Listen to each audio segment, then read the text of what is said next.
Bonjour à tous et bienvenue sur cette nouvelle vidéo de ma chaîne Mon potager en somme. Alors janvier, c'est le mois idéal pour pouvoir démarrer la culture des patates douces. Je vous propose au cours de cette vidéo de vous montrer comment faire germer les patates douces. Cette vidéo est la première d'une série sur la culture des patates douces qui ira sur le bouturage, la plantation et au final la récolte qui, je l'espère, sera fructueuse des patates douces. Allez, c'est parti! Pour information, le cycle végétatif de la patate douce est long. Il faut à peu près 4 mois de croissance avant la plantation, ce qui nous amène au mois de mai, et 5 à 6 mois avant la récolte, ce qui nous amène au mois de septembre-octobre.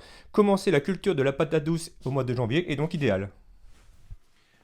Alors pour faire de la culture de la patate douce, la première chose, c'est bien sûr d'avoir des patates douces, ça va de soi. Alors pour avoir des patates douces, il y a plusieurs solutions. Il y en a deux. La première solution, c'est de récupérer des patates douces que vous auriez de votre culture de l'année précédente, ce qui n'est pas mon cas. La deuxième solution, c'est d'aller les acheter en magasin. Alors l'idéal, c'est d'aller les acheter en magasin bio, puisqu'en fait, ils n'auront pas d'anti-germinatif et c'est beaucoup plus sain. Ce qui n'est pas mon cas également. Donc l'autre solution, c'est d'aller les acheter directement en grande surface. Donc ces patates douces, je les ai achetées moi en grande surface.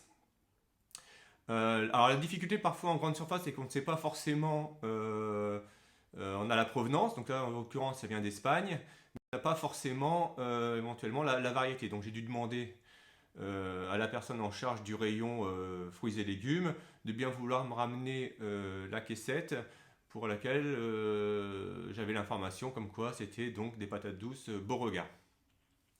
Alors comme ce sont des patates douces qui n'étaient pas bio, ce que j'ai fait après, c'est donc je les ai rincées à l'eau.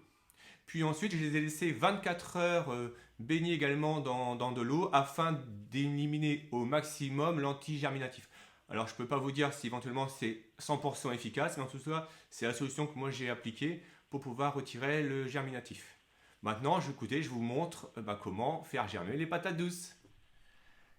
Alors je vais vous montrer 3 façons de faire germer les patates douces.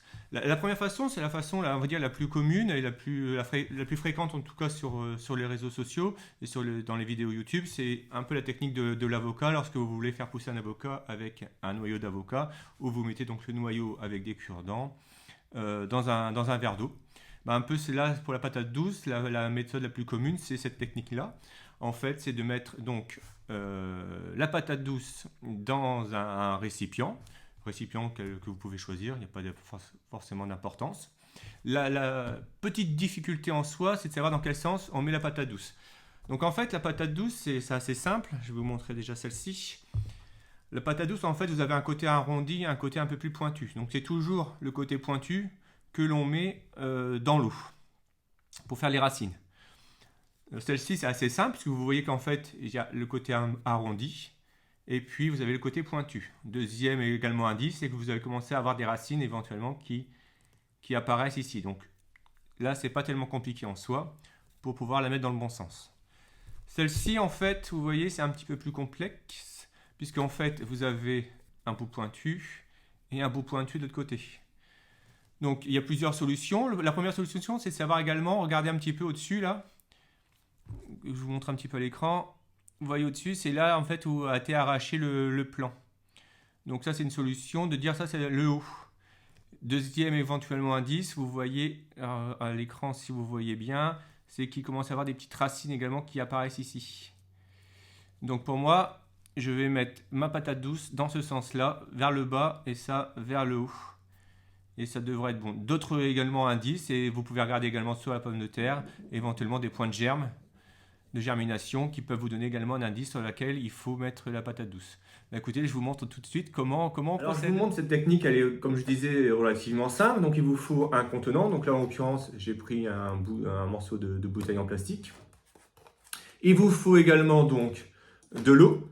Alors, de l'eau, choisissez de préférence de l'eau de pluie, et non pas de l'eau du robinet, parce que par exemple par chez moi elle est beaucoup plus calcaire, donc l'eau de pluie sera beaucoup plus simple pour faire germer les patates douces. Autre élément également important, c'est que cette eau de pluie là, et en fait je l'ai récupérée hier, et je l'ai mise sur mon radiateur pour qu'elle soit également à température. Ça sert à rien de mettre une eau de pluie froide, ça ne va pas aider à la germination. J'ai également donc des petits cure-dents.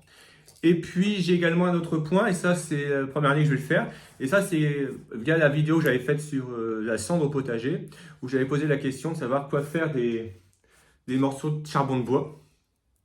Bah écoutez, ce que je vais faire, je vais mettre un charbon de bois dans mon récipient et dans l'eau, pour éviter justement que l'eau croupisse. C'était Violette qui m'avait donné ça en commentaire et je la remercie.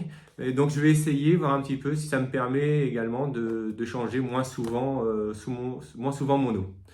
Allez, c'est parti, je vous montre ça.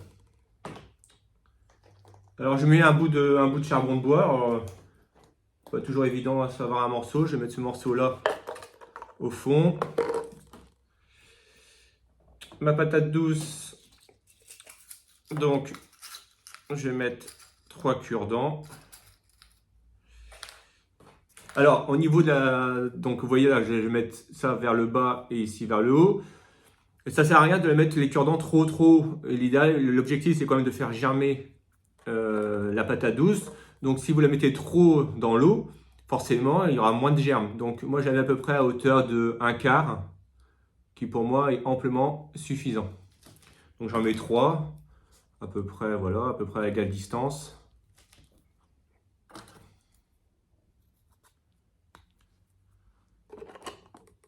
Voilà, et là je peux remplir mon récipient.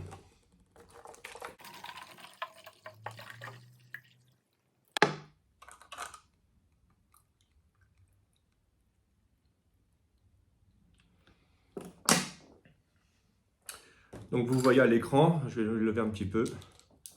Vous voyez à l'écran que la patate douce, en fait, tout simplement baigne dedans. Le bout de charbon de bois a remonté, donc je viens voir un petit peu ce qu'il en est. Je vais en faire un deuxième et je vais pas mettre de charbon de bois cette fois-ci. Comme ça, je verrai un petit peu la différence. Alors concernant la deuxième méthode, c'est une méthode que j'ai vue récemment sur la chaîne de André Abrahami. Alors André Abrahami, je ne sais pas si vous connaissez, si vous le suivez, c'est une chaîne YouTube sur le potager qui a un bon succès. Et donc il a fait énormément de vidéos sur la culture de la patate douce et j'ai vu cette méthode qu'il a appliquée. Donc écoutez, je vais l'appliquer pour la première fois cette année. Donc je vous montre comment il fait. C'est pareil, c'est donc avec de l'eau. Donc dans un premier temps, il prend une patate douce, on prend une patate douce, on va couper donc les extrémités.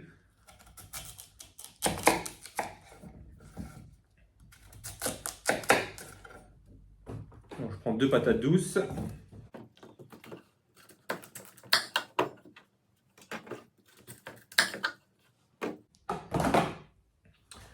Donc là, ce qui est au milieu, ben, on l'utilisera pour la cuisine. Donc avec les extrémités, en fait, on prend un récipient, la même chose. On prend un récipient qu'on va remplir d'eau. Donc toujours pareil, toujours donc de l'eau du robinet à température. Donc j'avais fait 2 bouteilles que j'avais mis sur le radiateur pour réchauffer. Donc là, l'eau est bien tiède. Donc je remplis mon récipient. Et puis simplement, je vais mettre mes extrémités dans l'eau. Ce qui va faire donc des racines et puis des boutures. Alors la différence avec la méthode précédente, alors pareil, c'est selon André Abrahami, et je vais suivre ça, c'est que en fait, on mettra directement, une fois que ce sera germé, en pot, et donc on aura un plant par extrémité. Donc ça, c'est la deuxième méthode. Et je vous montre tout de suite la dernière, la troisième que je vais utiliser. Alors, troisième méthode que j'utilise, cette fois-ci, c'est avec du terreau. Donc, je vous montre déjà les contenants que j'utilise. Donc, j'ai récupéré des barquettes à champignons. Barquettes en champignons que j'ai percées. Et en fait, ces barquettes à champignons-là, je vais utiliser sur une deuxième barquette à champignons que je vais mettre dedans. Du terreau en dessous. Alors, il faut un petit peu que je surélève ma barquette pour que l'eau puisse éventuellement descendre et non pas après faire pourrir également mon terreau. Donc en fait, je vais utiliser tout simplement au fond, je vais mettre des billes d'argile au fond. Je vais essayer de pas trop en faire tomber. Donc je mets des billes d'argile au fond qui va me permettre en fait que mon bac soit surélevé. J'essaye au maximum que ce soit assez équilibré. Comme ça, mon bac, vous voyez, est bien surélevé. Et je pourrai mettre mon terreau. Donc je mets mon terreau. Alors c'est pareil. Le terreau, j'ai fait le même principe pour le terreau. Je l'ai rentré un petit peu dans mon domicile pour qu'il soit évitement, qu'il soit trop frais quand je vais mettre, les patates douces. On va essayer de faire ça bien. Il faut en mettre partout.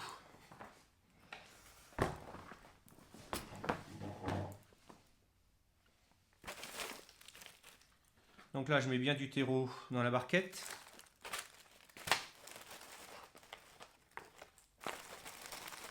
Je tasse un petit peu.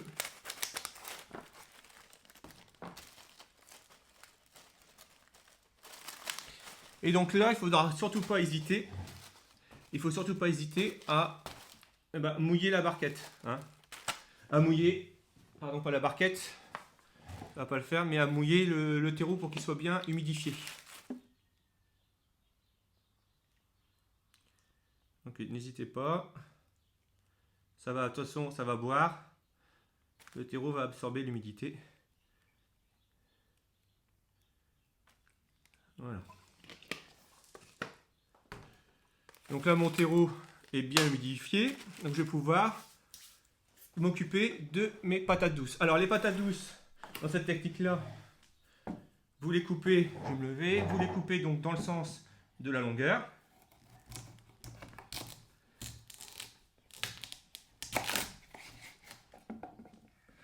Et encore une fois.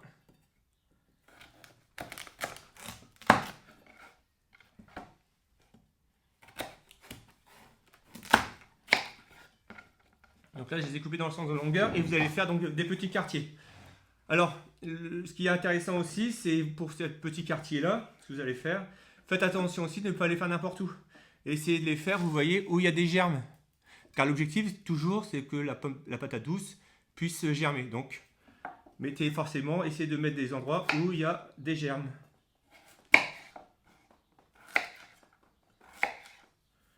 Ensuite, vous prenez vos morceaux de patates douces et vous les mettez bien en terre. L'objectif aussi, c'est que, donc, côté peau à l'extérieur, et surtout bien faire pénétrer la patate douce dans le terreau humide. Il faut surtout que le côté patate douce soit bien dans la terre et ne soit pas un petit peu à l'extérieur.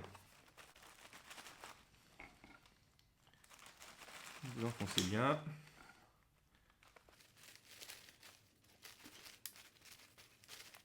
Donc voilà, donc là n'hésitez pas non plus à remettre, c'est pas grave si vous recouvrez. De toute façon, ça va forcément regermer au-dessus et ça permet à ce que, et comme je disais, que la patate douce, le côté patate douce chair de la patate douce soit pas à l'extérieur. Et puis vous rehumidifiez derrière. Ne vous inquiétez pas, ça va germer. Donc voilà, moi je fais ça pour le deuxième contenant et puis après je vous montre un petit peu comment aussi on les met à son domicile. Alors vous voyez à l'écran l'endroit où je vais mettre donc mes plants de patates douces pour qu'ils puissent germer. Donc j'ai mis proche d'un radiateur et proche d'une fenêtre. Alors il faut savoir que pour bien faire germer les patates douces, on préconise souvent une température de l'ordre de 25 degrés pour bien faire germer les patates douces. Bien évidemment, une température inférieure permettra également de faire germer les patates douces, mais un petit peu plus longtemps. Raison pour laquelle je commence moi assez tôt au mois de janvier pour faire germer mes patates douces. Là je vous montre également à l'écran un petit peu, j'avais laissé toute la nuit un thermomètre sur le radiateur pour montrer un petit peu la température. Donc je tourne autour de 20-22 degrés, donc j'espère que ce sera suffisant. On peut commencer un petit peu plus tard la germination des patates douces si vous avez éventuellement une nappe chauffante qui vous permettra éventuellement effectivement de mettre une température de l'ordre de 25 degrés et donc vous aurez une facilité de germination plus rapide en tout cas. Donc voilà, c'est tout pour cette vidéo. J'espère que cette vidéo vous aura plu. N'hésitez pas à la liker, à me faire part de vos commentaires sur la culture de la patate douce. Je prendrai toujours plaisir à les lire et puis à y répondre. Et puis c'est toujours pour moi source de réflexion et d'apprentissage. Abonnez-vous à ma chaîne, c'est toujours pour moi source de motivation et puis cela vous permettra de ne pas louper de prochaines vidéos. Donc comme je disais en introduction, cette vidéo est la première d'une série. Je ferai ensuite d'autres vidéos sur la patate douce concernant donc pour les boutures, puis la plantation et enfin la culture et la récolte pardon, de la patate douce. Eh bien écoutez, je vous dis à bientôt dans de prochaines vidéos. A plus, ciao.